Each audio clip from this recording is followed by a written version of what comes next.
Welcome to The Explainer. Today we're diving into a really complex analysis of the refugee and migration crisis, one that the source material we're looking at describes as nothing less than a silent revolution, one that's fundamentally changing the face of Europe. So let's get right into it.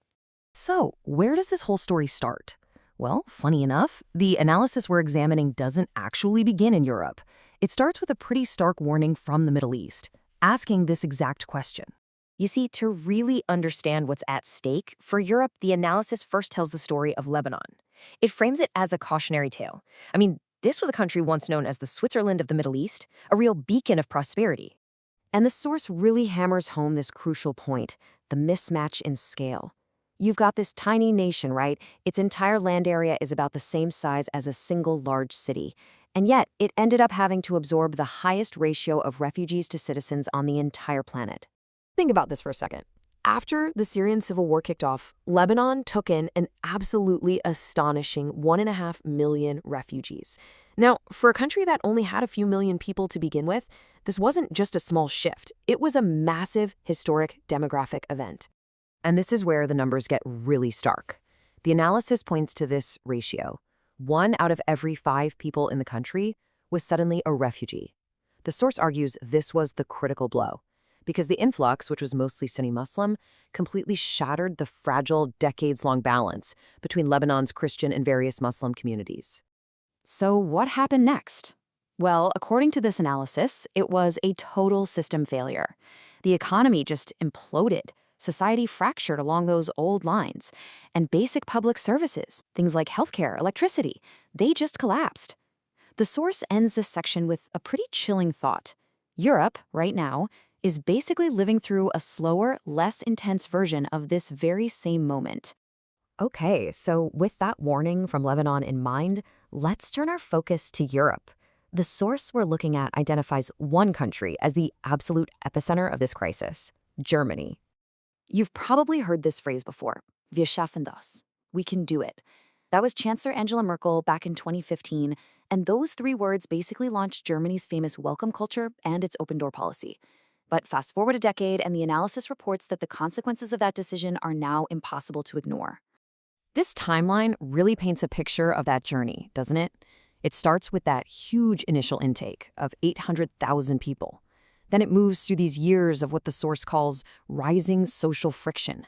And it all culminates in a political earthquake, fueled by events like that 2024 Magdeburg attack that really stoked public fear.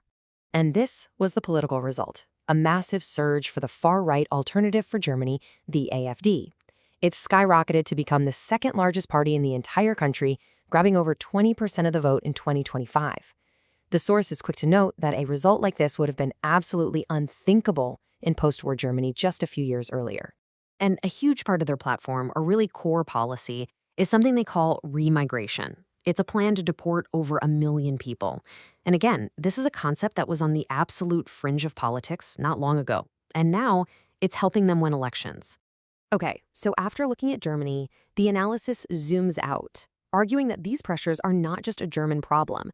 This is a story that's playing out in different ways all across the continent. Over in France, the analysis highlights an issue that's actually much older and, you could argue, much deeper. It's this challenge of integrating generations of immigrants who live in the suburbs, the banlieue. The source describes them as becoming parallel societies, almost completely cut off from the French mainstream. And look at this number. The source presents this not as some shocking one-time event, but as a grim annual tradition. The escalating violence and arson on New Year's Eve is called out as a symptom of a new normal of social unrest that just keeps getting worse. Then you've got the UK, which the analysis presents as this fascinating paradox. A central promise of Brexit, maybe the central promise, was to take back control of the borders.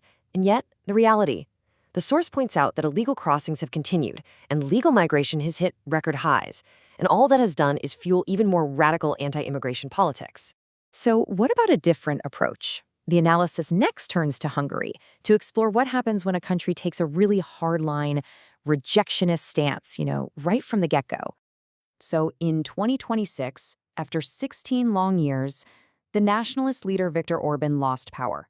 But, and this is the crucial point the analysis makes, his successor, Péter Magyar, who's way more centrist and pro-EU, has kept the exact same core border policies. The fence is still there, and they're still rejecting EU quotas. So what does that tell us? Well, the analysis argues that this shows that rejecting mass migration in Hungary isn't just one guy's controversial policy anymore.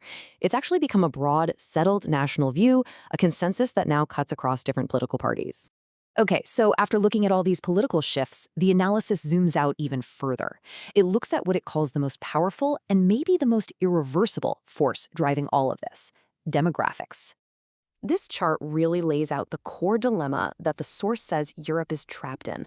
On the one hand, you have these aging societies with really low birth rates, so economically, they need labor from other countries. But on the other hand, bringing in large, culturally distinct populations creates massive social and integration challenges. It's a real catch-22. And this brings us right back to where we started, with Lebanon. The source directly connects Europe's situation to what happened there, with a stark warning. When a demographic shift is big enough and happens fast enough, no political system, no matter how stable you think it is completely immune to that pressure. So where does all this leave us? Well, we've arrived at the final, and pretty stark, conclusion of this analysis. And it's not about finding some perfect, easy solution. It's about understanding that every single choice comes with a cost. The way the source frames it, this isn't about a good choice and a bad choice. It's about two different paths, each with a very different price tag. One path might get you praise for being humanitarian right now, but the analysis suggests it risks creating deep social division down the road. The other path might face a lot of international pressure today, but it could preserve social stability in the long run. The point is, every option has a price. And so the analysis leaves us all with this final, really provocative question. It suggests that this isn't just about immigration policy anymore. It's really about sovereignty itself, about who gets to decide the future makeup of a nation. And the answer that Europe ultimately finds, well, that answer is going to define its future.